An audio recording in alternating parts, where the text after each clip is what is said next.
இது ஒரு ஆச்சரியமான சம்பவம். அல்லாவின் அருட்கொடையை பெற்று வாழ்க அந்த மனிதன் உலக இச்சையின் காரணமாக இழிநிறை அடைந்த வரலாறு. அஸ்ஸலாமு அலைக்கும் ரஹ்மத்துல்லாஹி வபரகாத்துஹு.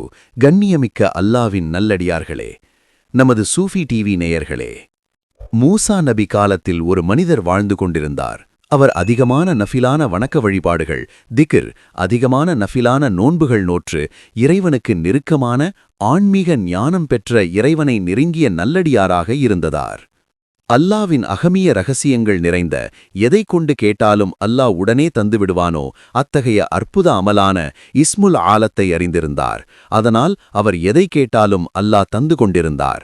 இந்த நிலையில் ஹல்ரத் மூசா அலைவசல்லம் தங்களுடைய சகாக்களோடு அவர் வசித்திருந்த பகுதிக்கு படை நடத்தி வருவதாக அந்த பகுதியை ஆண்ட மன்னருக்கு தகவல் கிடைத்தது.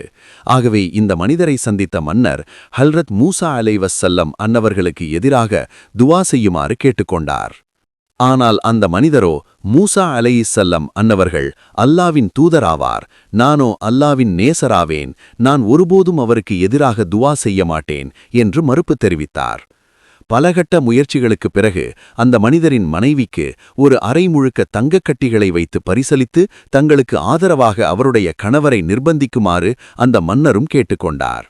இதனால் பேராசை கொண்ட மனைவி கணவருக்கு நெருக்கடி தர, இறுதியில் மூசா அலைவசல்லம் அன்னவர்களுக்கு எதிராக துவா செய்ய அந்த மனிதரும் ஒப்புக்கொண்டார்.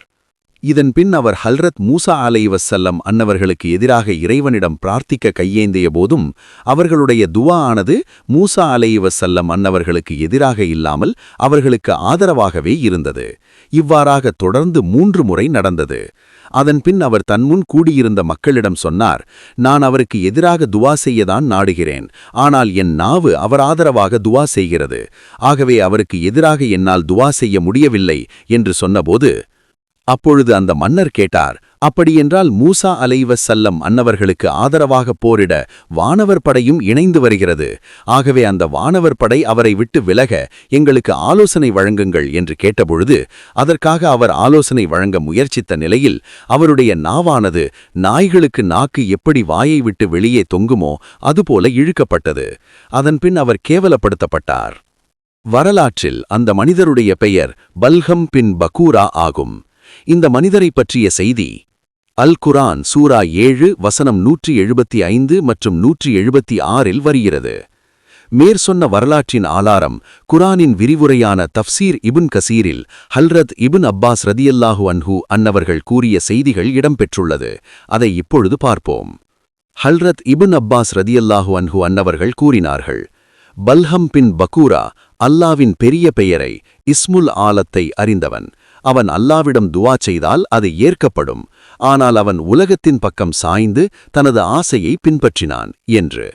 இந்த வரலாற்று நிகழ்வு உங்களுக்கு பிடித்திருந்தால் இந்த நிகழ்வை மற்றவருக்கும் எத்தி வையுங்கள். உங்களுடைய கருத்துக்களை கமெண்ட் செக்ஷனில் பதிவிடுங்கள். உங்கள் நண்பருக்கும் பகிருங்கள்.